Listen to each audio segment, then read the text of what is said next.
I'm Julianne Pelusi, joined by our Sabres insider, Paul Hamilton. Paul, we are here at KeyBank Center because, you know what, it's a beautiful day, dang it. So why don't we do this out here in front of the French Connection and not in the studio today? And the Sabres aren't finished.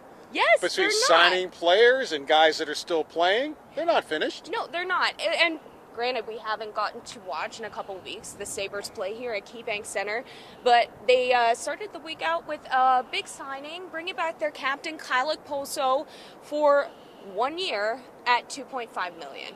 Leadership is so important, and he showed us when he spoke with us on Thursday how important it is. He's talked about, no, the goal can't be we need 2 more points to get in the playoffs. No, the goal can't be we're going to get in the playoffs. He goes, now the goal has to be winning the Stanley Cup. The last time we heard that was 12 years ago.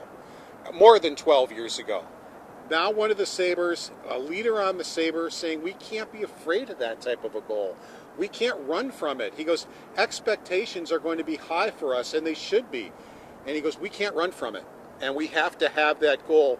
To me, that was so telling, him saying that and just putting it out there that our goal now has to be the Stanley Cup. So the goal was, at the end of the day, make the postseason this past season. Now it seems like they're moving forward. What is a guy like Kyle Okposo, who is such a great leader in this room, and we hear a lot on social media, on Twitter, why did they sign this guy again? He's taking up a roster spot. That's a lot of money. But what does he provide for a team that could make a playoff run, not just a push, a run next year? That leadership, players wanted him back. And they weren't just BSing us. They genuinely want him back. And he talked about that on Thursday. He said, yeah, I know the players want me to come back. And I think that humbles him to know that he can make a difference to them. And for him, it's make a difference on the ice. It's also make a difference as people. They have conversations in that room about issues. And everybody gets to talk. So that's the way he looks at it. He's a leader in many different ways for these guys, and now he has set a different goal out for this organization. And now he might be a leader next year to some more new guys, because there are some Amerks playing pretty dang well. What do you take of their 7-game win streak after going down 2-0 to Syracuse in the opening round? What did they learn about themselves? And who's been your MVP on that team so far? Well, here in the Eastern Conference Final, they go to the Hershey Bears, to their arena. The Bears were 1 point from being the best team in the Eastern Conference. They got the split. They won the first game. The second game, they ran into a hot goalie. It wasn't because they played poorly. They didn't play quite as well as they could. But it wasn't like, oh, they stunk. No, they didn't stink. They had chances to score. The goaltender stood on his head. Hershey decided to take Rochester's speed away from him, and now it's the Amerks' turn. You know, they've been so good in these playoffs since they lost those first 2 games to Syracuse. And that's the thing. You want to shut down Kulik? Well, Roseanne's there. You want to shut down Roseanne? Now Murray's there. I can go right down the line. It's different guys that are coming through for them, not just 1 or 2. And they have guys playing well defensively when they're trying to protect a lead. They're doing a great job. And these guys are like 7th-round picks. Bozak's doing a great job. You know, in 2 years, it wouldn't shock me at all if he's on a Sabres bottom 6. And this is a lower-round pick. Rusick, a lower-round pick who I think will be on the team next year. I mean, he's that good of a two-way player. He's nifty offensively. He's excellent defensively. And so it really has been a combination. And, of course, I can't forget Subban, who's been great in goal for them. You know, he's been the backbone of the whole thing. But you're getting contributions all over their lineup. And when it comes to this team, you mentioned Rusick, who could maybe be ready next year. Do you see anybody else who could get that call next season before late in the season? Like, we're talking, you know, might spend a lot of his year up in Buffalo. Kulik, of course, is scoring goals there. But he didn't really score goals until after the World Junior Tournament, and he came back, and all of a sudden he caught fire. He had to learn the game defensively because he's never had to play it before. So they really worked hard on that with him. He doesn't kill them defensively. I've watched him specifically for that reason. He can be better, but he's not bad. He doesn't kill them defensively or anything like that. He's out there in key situations. He's out there when it's his shift. They don't baby these guys and say, well, we're going to put other guys out there. You're up. Let's go. You got to do it. And Hershey's goalie in Game 2 stood on his head, but at the end of the day, the Bears did still shut out the Amherst in Game 2, so now we're coming back to Rochester for Game 3 with the series evened up. Do you think that the Bears could have possibly cracked the code on the Amherst in slowing them down, or is it really just the goaltending in Game 2 that worked out for them? It's goaltending, and they did slow them down, but it's also adjustments. The Amherst went through that in Syracuse.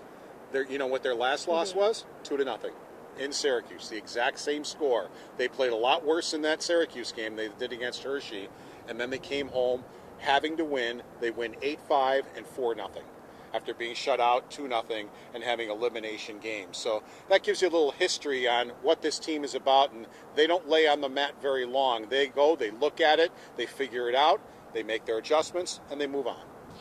And we've gotten to see some other Sabres playing so far late this spring. All 5 Buffalo Sabres that are representing Buffalo in Worlds are making it to the quarterfinals. Who have you been most impressed with so far? Yeah, it's really interesting. They're to a point now where they'll all play for a medal, because in the semifinals, every team will get a medal except for one team. J.J. Peterka he reminds me of Dylan Cousins last year with Canada, where Cousins had 13 points in 10 games for Team Canada, was right at the top of the league. Here's J.J. Peterka. He's 2 points away from leading the tournament in scoring. He has 5 goals and 5 assists in 8 games. He has been by far Germany's best player, and some of the goals he scored have just been gorgeous. So you wonder, is he going to now take the next step just by getting the confidence that he's getting right now playing for Germany, just like Cousins did? Right. Cousins came back and scored 31 goals. After he leads that tournament in goals, he got all sorts of confidence. Quinn has been very good in that tournament. He got his first goal the other game, but he's got 4 assists. He's been playing really well. Got a shootout winner. Yes. Where it was another one of the Quinn specials.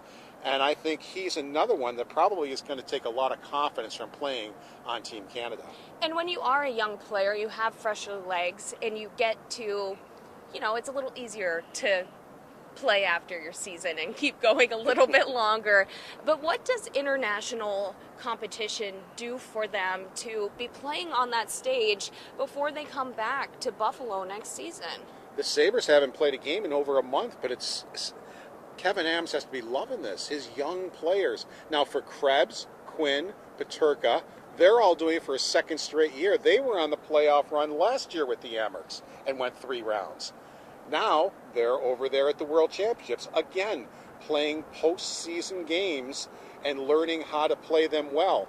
And it's all this experience between the Amherst and the World Championships is really going to fuel these young players, because they know what it takes right now, and they're getting the experience.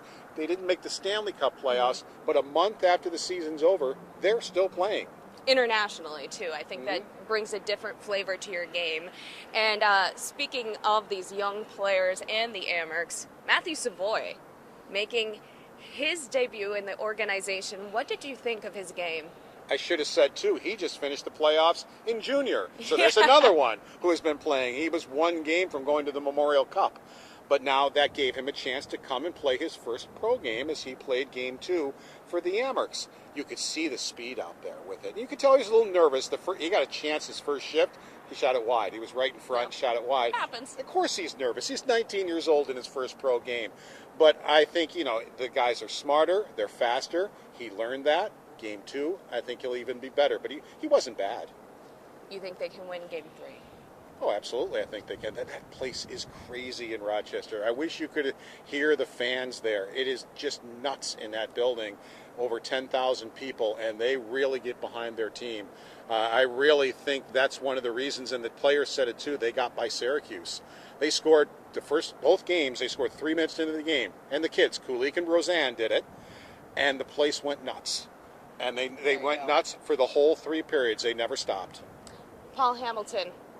Gosh, it's not often we get to do hockey outside. So thank you so much for joining us. And hockey outside is the way to go. You didn't fist bump me. I didn't get the fist bump back, but I'm used to this. Thanks, Paul.